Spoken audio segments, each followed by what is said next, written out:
عاصم بھائی کیسے ہیں؟ خیریت سے ہیں؟ الحمدللہ، آپ کیسے ہیں؟ جی الحمدللہ۔ اچھا عاصم بھائی، بنیادی سوال کچھ دوست احباب نے ہم سے پوچھا ہے کہ آپ نے سابقہ کسی گفتگو میں سورہ النساء کی آیت نمبر 69 میں جو انعام یافتہ طبقات کی اللہ تعالیٰ نے بات کی، تو آپ نے لفظ ماں کو نظر انداز کر دیا۔ اس کا ایک اور معنی بھی آپ نے اس کو ود کے معنی میں تو لے لیا، لیکن اس کا ایک اور معنی بھی ہے کہ اس جیسے ہوں گے۔ اس کو بھی قرآن مجید کہیں نہ کہیں بیان کرتا ہے۔ اچھا میں تو اعتراض سن کے بڑا حیران ہوا کہ ہمارے قادیانی علماء نہ عربیت سے واقف ہے اور نہ اردو زبان سے واقف ہیں۔ تو میں چاہوں گا تھوڑا اس پر بھی آپ بات کریں، یا میں یہ چاہوں گا کہ اس سے پہلے ہم اگر مکتب فراہی کا جو اعزاز ہے زبان بیان کے اسالیب، اس کو اگر تھوڑا بیان کر دیا جائے کہ اس آیت سے ہٹ کر کہ کسی بھی کلام کو سمجھا کیسے جاتا ہے۔ ماں پر تو ہم بعد میں بات کریں گے۔ بہت اچھے، بہت اچھے۔ دیکھیں طلحہ بھائی، یہ سوال مجھے بھی موصول ہوا، اور جن صاحب نے سوال بھیجا تھا انہوں نے اپنی آئیڈینٹی ریویل نہ کرنے کے پرومس پہ کیا تھا، تو یہ سوال میں نے بھی بنایا۔ میں چاہتا ہوں کہ میں ان کا سوال ایز اٹ از پڑھ دوں، پھر ہم اس کو شروع کرتے ہیں۔ وہ فرماتے تھے کہ سورہ نساء کی آیت نمبر 69 کے متعلق ہمارے موقف کو درست بیان نہیں کیا گیا۔ آیت میں لفظ مائیت استعمال ہوا ہے جس کے معنی کسی کے ساتھ ہونے کے علاوہ اس جیسا ہونے کے بھی ہوتے ہیں۔ یہ بات ٹھیک ہے ان سے، اور اس آیت میں وہی معنی مراد ہیں، کیونکہ یہ آیت سورہ فاتحہ کی اس دعا کا نتیجہ ہے جس میں انعام یافتہ لوگوں کے راستے پر چلنے کی دعا کی گئی ہے۔ اب میں چاہوں گا آیت کا متن دوبارہ پڑھ دیتے ہیں۔ اللہ تعالیٰ فرما رہے ہیں کہ وَمَن يُطِعِ اللَّهَ وَالرَّسُولَ فَأُولَٰئِكَ مَعَ الَّذِينَ أَنْعَمَ اللَّهُ عَلَيْهِم مِّنَ النَّبِيِّينَ وَالصِّدِّيقِينَ وَالشُّهَدَاءِ وَالصَّالِحِينَ وَحَسُنَ أُولَٰئِكَ رَفِيقًا۔ اس کی کافی لمبی تنقید ہو سکتی ہے، ہم کرنے کی کوشش کریں گے۔ تو ابتدا میں یہاں سے کرنا چاہوں گا کہ چاہے ہمارے مسلم بھائی ہوں یا احمدی حضرات ہوں، وہ اسی آیت کے متن کو 2-4 مرتبہ بصارت اور بصیرت کے ساتھ پڑھ لیں تو یہ سوال پیدا ہونا نہیں چاہیے۔ بالکل اسی آیت کے اندر موجود ہے کہ یہ ہم اس کا مائیت کا کیا معنی مراد لیں گے۔ دیکھیں ان جنرل ان پرنسپل اگر ہم دیکھیں تو میرا خیال سے آپ کی اس بات کو بھی میں چاہوں گا کہ ہم نہ لیں کہ آپ نے کہا کہ مدرسہ فراہی کا جو اعجاز ہے زبان و بیان، ٹھیک ہے وہ ہے، لیکن میں چاہتا ہوں اس سے بھی اوپر اٹھ کے نا بالکل یونیورسل حقائق کے مطابق دیکھیں تو زبان تو قطعی ہوتی ہے۔ بالکل زبان کام ہی اس طرح کرتی ہے۔ زبان کیا ہوتی ہے، کلام کیا ہوتا ہے، یہ دنیا میں ہر جگہ ایسے ہی ہوتا ہے، ہر زبان میں یہی ہوتا ہے کہ یہ لفظ ہے، پھر جملہ ہے، پھر کلام کا سیاق ہے۔ یہ صرف غامدی صاحب نے کوئی نئی چیز نہیں بیان کی، یہ ہر کوئی ہر زبان کے ہر کلام کے ساتھ ایسے ہی کرتا ہے، اس کے بغیر کوئی کلام سمجھا جا ہی نہیں سکتا۔ بالکل ایسے ہی، بالکل۔ اب آتے ہیں اس آیت کی طرف۔ دیکھیں آیت میں مائیت کا لفظ آ گیا ہے، اور یہ صرف جیسا کہ میں نے پہلے کہا کہ یہ صرف ہم نہیں کہتے، استاد غامدی صاحب ہی نہیں کہتے کہ معروف معنی ہی مراد لیں گے، غیر معروف نہیں لیں گے، یہ آپ بھی یہی کہتے ہیں۔ ہر مسلمان، غیر مسلم، ہر انسان اسی اصول پر کلام پڑھتا ہے، کلام سمجھتا ہے کہ بائی ڈیفالٹ، دیکھیں ایک ہوتی ہے ڈیفالٹ، جیسے ہم کوئی ڈیوائس لیتے ہیں نا، یہ اس کی ڈیفالٹ سیٹنگ ہے، یہ اس کی فیکٹری سیٹنگ۔ تو جو بائی ڈیفالٹ ہم ہر وقت ہر جگہ کلام کے اندر استعمال ہونے والے الفاظ کے معروف معنی ہی مراد لیں گے، الا کہ ایکسیپشنز آر آلویز دیئر۔ اور ایکسیپشن کیا ہے کہ غیر معروف معنی مراد ہم اس وقت لیں گے جب متکلم جو کلام کر رہا ہے وہ یہ چاہے کہ قاری یہاں پر اس لفظ کا معروف معنی مراد نہ لے، یہاں میری مراد کوئی مخصوص معنی ہے جو عام طور پر مراد نہیں لیا جاتا۔ اب متکلم کی یہ ذمہ داری ہے کہ وہ کلام کے اندر، وہ متن کے اندر محکم اور قطعی قرینہ فراہم کر دے، جس کے بعد معروف معنی مراد لینے کی کوئی گنجائش باقی نہیں بچتی۔ بالکل ایسے اس صورت میں بھی جھگڑا ختم ہو جاتا ہے۔ پہلی صورت میں تو ہم معروف معنی ہی مراد لیں گے، وہاں بھی جھگڑا ختم، تعویل واحد ہی ہوگی۔ دوسرے کیس میں بھی تعویل واحد ہی ہوگی، اس میں غیر معروف معنی مراد لے سکتے ہیں، غیر معروف معنی مراد نہیں لیے جا سکتے۔ تو اگر کسی متکلم نے کوئی ایسا کلام کر دیا ہے جس میں اس نے لفظ ایسا استعمال کیا ہے جس کا ایک معروف معنی بھی ہے، ایک مخصوص بھی ہے، اور وہ کوئی قرینہ نہیں دے سکا، اب قاری کے فہم پہ چھوڑ دیا ہے، وہ چاہے تو معروف معنی لے لے، چاہے تو مخصوص معنی لے لے، غیر معروف لے لے، تو یہ تو ناقص کلام ہو گیا۔ یہ تو متکلم کی نالائکی ہوگی جی جی کہ اس نے مبہم کلام دے دیا. یعنی کلام مبہم نہیں ہونا چاہیے, یہ خدا کا کلام, یہ کسی انسان نے نہیں لکھا. لیکن ہم تو کہتے ہیں کہ انسان بھی جب کلام لکھتا ہے تو اس اہتمام کے ساتھ لکھتا ہے کہ جہاں اس کے پیش نظر یہ ہو کہ قاری غیر معروف معنی مراد لے تو وہ قرینہ فراہم کر دیتا ہے. یہ زبان و بیان کے اتنے جنرل پرنسپل ہیں. اور دوسری بات کہ لفظ اور تعریف جملہ کے بعد سیاق و سباق میں جائیں گے. یہ سیاق و سباق کے بارے میں لوگ پتہ نہیں کیوں یہ سمجھ لیتے ہیں کہ اس آیت کا سیاق و سباق سے مراد یہ ہے, پس منظر سے مراد یہ ہے کہ 2-3 صفحے پیچھے جائیں گے, پھر 2-3 صفحے آگے جائیں گے, فرق گردانی کریں گے. بھائی ہر دفعہ ایسے نہیں ہوتا. جملہ اپنی تالیف میں, جملہ اپنی کنسٹرکشن میں وہ سیاق, وہ سباق, وہ پس منظر فراہم کر دیتا ہے, جس کے بعد قاری کو پتہ چل جاتا ہے کہ یہاں میں نے معروف معنی ہی لینے ہیں یا غیر معروف لینے ہیں. بالکل قاری کے اوپر یہ بات کرسٹل کلیئر ہو. زبان دنیا میں بھی ایسی ہے. میرے سامنے ایک ذہن میں آئی ہے, وہ ایک مثال آئی ہے. دیکھیں ہم 2-3 اردو زبان کے جملوں کی مثال لے لیتے ہیں کہ میں آپ کے سامنے ایک جملہ بولتا ہوں اور یہ ہم ناظرین بھی دیکھ رہے ہیں, وہ دیکھیں کہ اس میں ایک لفظ استعمال ہوگا, اس کا وہ کیا معنی مراد لیتے ہیں. جملہ یہ ہے کہ زید نے بکر کی خوب پٹائی کی. جی جی ٹھیک ہے. اب اس میں لفظ پٹائی ہے, ناظرین بھی دیکھیں, آپ سے بھی سوال ہے, سب سے سوال ہے, یہاں پٹائی سے مراد کیا ہے؟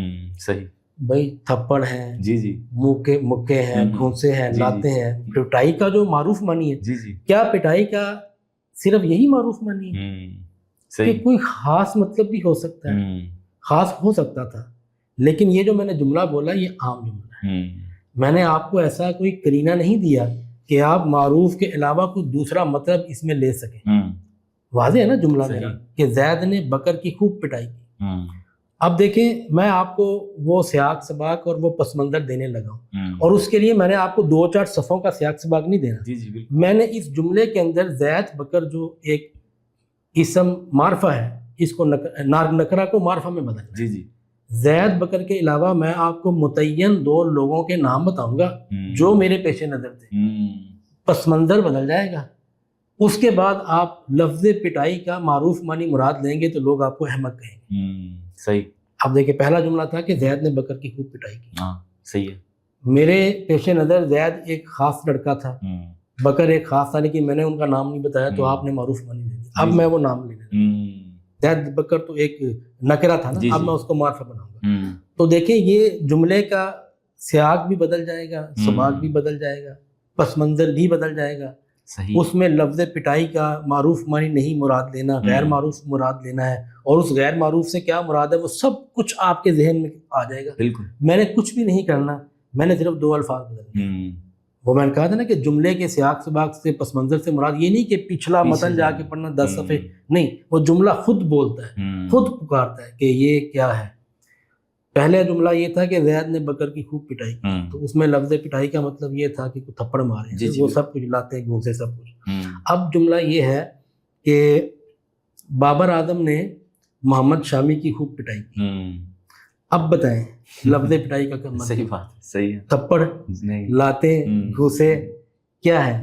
وہاں مراد چوکے چھکے. بالکل ایسے ہی. میں نے کون سا پس منظر دیا آپ کو؟ ساری دنیا بدل گئی, پس منظر بدل گیا. قاری کو سمجھ آ گئی کہ یہاں متکلم کیا کہنا چاہ رہا ہے.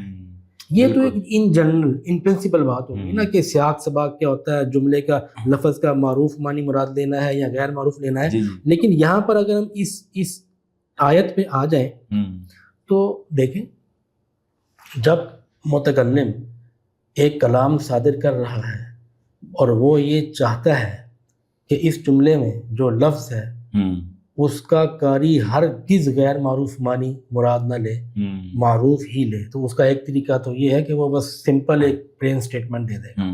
یہ قاری کو کی کامن سینس ہے کہ غیر معروف کا کوئی قرینہ نہیں ہے تو بائی ڈیفالٹ معروف معنی ہی مراد لیا جائے گا. لیکن اگر متکلم کو خدشہ ہو کہ کہیں یہ اپنے قلت فہم اور قلت تدبر علم کی کمی، فہم کی کمی، تدبر کی کمی کی وجہ سے معروف معنی مراد لے نہ لے، یا اس کے ذہن میں پہلے سے کوئی فکر ہے، کوئی سوچ ہے، کوئی موقف ہے، وہ اس کے حق میں دلائل تلاش رہا ہے. یہ بھی تو لوگ کرتے ہیں نا کہ باہر بیٹھ کے ایک موقف بنا لیا، اب اس کے حق میں دلائل، یہ بھی تو کوئی کر سکتا ہے نا. تو اگر متکلم کو یہ خدشات ہو کہ یار یہ کوئی کارینہ حرکت کر لے تو وہ الٹ کام کرے گا، وہ اس کے الٹ کرینہ فراہم کرے گا کہ جس سے یہ بات قطعاً ثابت ہو جائے گی کہ اب آپ کوئی غیر معروف معنی مراد نہیں لیں گے، آپ نے معروف معنی ہی مراد لینا ہے. اچھا، اس میں عاصم بھائی میں ایک چیز ایڈ کروں گا. آپ نے اتنی خوبصورت مثال دی ہے. قادیانیوں پر حیرت یہ ہوتی ہے کہ جب وہ اللہ تعالیٰ کی نسبت سے یہ بات کرتے ہیں کہ آپ لوگوں نے اللہ کو گونگا کر دیا ہے کہ اب وہ کلام نہیں کرتا، اور بنی اسرائیل کی مثال دیتے ہیں کہ جس میں قرآن میں الفاظ ہیں کہ انہوں نے ایسے کو خدا بنا لی جو بولتا ہی نہیں ہے.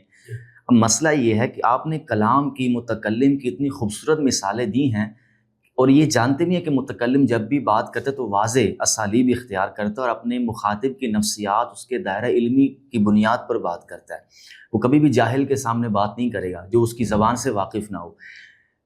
خدا کے بارے میں ان کا تصور یہ ہے کہ خدا اب بھی کلام کرتا ہے، لیکن اس کا کلام متعین نہیں کر پاتے. یعنی کہ ایک عام متکلم کا کلام بالکل واضح ہے، لیکن یہ اللہ تعالیٰ، قرآن تو قرآن رہ گیا نا. اب جو اللہ تعالیٰ لوگوں سے مخاطب ہوتا ہے تو اس پر بھی بنیادی سوال یہ کہ آپ کے ہاں تو خدا کا بات کرنا واضح ہی نہیں ہے، خدا تو مبہم بات. اور اگر ان کے اصول کو مانا جائے کہ وہ ہر وقت کلام کر رہا ہے، اس کی کلام کی نوعیت وہی ہے، تو پھر خالی مرزا صاحب کیوں؟ بالکل، پھر تو وہ پتہ نہیں کتنوں سے کر رہا ہے. تو یہ دیکھیں اس آیت پہ واپس آتے ہیں. اللہ تعالیٰ نے اسی خدشے کے پیش نظر کہ یہاں کوئی میت کا غیر معروف معنی مراد نہ لے لے، اللہ نے ایسا کرینہ دے دیا ہے کہ اب میں یہ کہوں گا بہت معذرت کے ساتھ کہ اب کوئی چاہے احمدی حضرات میں سے کوئی ہو یا مسلم ہو، وہ اس میں سے میت کا غیر معروف معنی نکال کے دکھائے. اس کے لیے آپ کو زبان و بیان کے اصولوں کو پاؤں تلے روندنا پڑے گا. ایک معروف معنی کیا ہے؟ ساتھ ہونا، ٹھیک ہے. اور دوسرا غیر معروف معنی کیا ہے؟ اسی جیسا ہو جانا، ٹھیک ہے نا. وزیر اعظم کی میت مجھے حاصل ہے، مطلب معروف طریقہ یہ ہے کہ میں اس کے ساتھ ہوں، وہ میرے ساتھ ہے. اور غیر معروف یہ ہے کہ میں وزیر اعظم خود بن گیا ہوں یا وزیر اعظم میرے جیسے بن گئے. یہ دو باتیں ہو سکتی ہیں نا. ہم اس سے انکار نہیں کر رہے. انہوں نے احمدی بھائی نے مجھے کہا کہ آپ نے دوسری چیز چھپا لی، آپ نے بدیانتی کی آصم صاحب، اور آپ نے غیر معروف معنی جو اس میت کا ہو سکتا تھا، ہمارا موقف یہی ہے، وہ آپ نے چھپا لیا. تو میں نے کہا ٹھیک ہے یار، آپ کو جواب دیتے ہیں. تو آپ یہ آیت دوبارہ پڑھ لیں. میں نے کہا تھا کہ کون سا معنی مراد لینا ہے کہ من یطع اللہ والرسول فاولئک مع الذین انعم اللہ علیہم من النبیین والصدیقین والشہداء والصالحین. آیت ختم ہو گئی؟ آیت ختم ہوئی نہیں. وحسن اولئک رفیقا. یہاں رفیقہ کا مطلب اللہ تعالیٰ جان کر یہ اسی لیے لے کے آئے ہیں کہ رفاقت مراد ہے. میت کا غیر معروف معنی ہر چیز آپ نے مراد نہیں لینا. اب بھی اگر آپ کہیں کہ میت کا وہ معنی لینا ہے کہ جس کا مراد ہے کہ اس جیسا ہو جانا، آپ کرتے رہیں، پھر آپ کا اور اللہ کا معاملہ ہے. اگر آپ کا ضمیر اس پر مطمئن ہے، عقل و علم کے مسلمات کے مطابق آپ سمجھتے ہیں کہ آپ درست کا کھڑے ہیں، تو آپ کو مبارک ہو. ہمارا کام پہنچانا تھا، ہم نے پہنچا دیا. اس آیت میں میت کا دوسرا معنی مراد لینا اپنے بات قرآن کے منہ میں ڈالنے کے بعد، اور اس ناپاک جسارت کا کوئی سوچ بھی نہیں سکتا. یعنی کہ آپ نے بڑا واضح کیا کہ رفیق کے لفظ پہ ہم غور کریں کہ رفاقت اور معیت، کہ یہ کتنے اچھے رفیق ہیں. رفاقت دیکھیں اللہ نے لفظ کیسا استعمال کیا ہے. استاد، میں نے اسی لیے 2-3 مرتبہ کہا کہ استاد نے کوئی نئی بات نہیں کی. بھئی ایسے ہی ہوتا ہے. اللہ تعالیٰ نے لفظ استعمال کر کے وہ سارے راستے بند کر دیے کہ لفظ، جملہ، کلام، یہ 2-3 سٹیپ کر کے آیت اتنی واضح ہو جاتی ہے، جتنے ابہامات ہیں وہ اتنے ریکنسائل ہو جاتے ہیں کہ کہیں جانے کی ضرورت ہی نہیں پڑتی.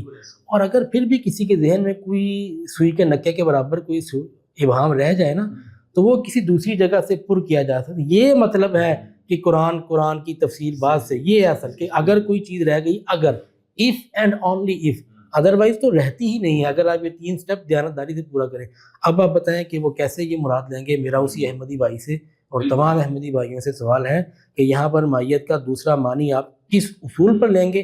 کوئی نئی زبان بنا لیں، کوئی نیا اصول بنا لیں، کوئی نئی دنیا اپنی 1.5 انچ کی مسجد بنا لیں، تو پھر ٹھیک ہے، آپ لگے نہیں. ہم تو کچھ نہیں کہیں گے، ہم نے پہنچانا تھا سب پہنچانا. بلکہ آپ نے جو بات کی نا کہ اگر ابہام آ جائے تو پھر ہم کہیں اور جائیں گے. تو استاذ بھی یہ کہتے ہیں نا پہلے آپ ابہام ثابت کریں گے. ابہام ثابت کریں گے. اب دیکھیں پچھلا جملہ میں نے کہا زید نے بکر کی پٹائی کی, آپ نے کہا چپیڑے ماری, ٹھڈے مارے. اب جیسے ہی زید کی جگہ پہ بابر اعظم آیا, بکر کی جگہ پہ محمد شامی آیا, اب آپ جائیں, آپ نے دیکھیں جی دیکھیں میں لغت اٹھا کے لے آیا ہوں, پٹائی کا مطلب تو یہ ہوتا ہے. آپ کیا کر رہے ہیں؟ نحو لوگوں کی لکھی ہوئی, لغت لوگوں کی لکھی ہوئی, وہ آپ کلام کے اوپر مسلط کر رہے ہیں. یہ کون سا طریقہ ہے؟ باقی زبانوں کے ساتھ آپ ایسا کرتے ہیں؟ ایسا ہرگز نہیں کرتے. کلام سے اس طرح استنباط کیا ہی نہیں جاتا. میں بار بار اس میں اگر آپ عاصم بھائی یہ بھی دیکھیں کہ قرآن مجید نے یہ دعویٰ کیا نا کہ وہ معروف عربی زبان میں ہے, عام زبان میں یا عام کلام میں. چلے آپ نے غیر معروف کی مثال دی, قرآن تو یہ گنجائش بھی نہیں چھوڑتا, یہ تو ہے ہی معروف زبان میں. اور جیسا کہ اگر آپ بعض آیتیں بھی دیکھیں جہاں پر اللہ نے مع کو استعمال کیا, مجھے تو پورے قرآن میں وہ دوسرا غیر معروف معنی ملا ہی نہیں ہے. ان اللہ مع الصابرین میں آپ دیکھ لیں, کیا مطلب ہے کہ یہ اللہ کے جیسا ہو جائیں گے, یہ اللہ صابر بن جائے گا. بالکل وائس ورسا بھی تو ہو سکتا ہے. یہ کدھر جا رہے ہیں, کیا کر رہے ہیں؟ ایک معروف غیر معروف معنی تو ہر ایک ایکسیپشنز آر آلویز دیر.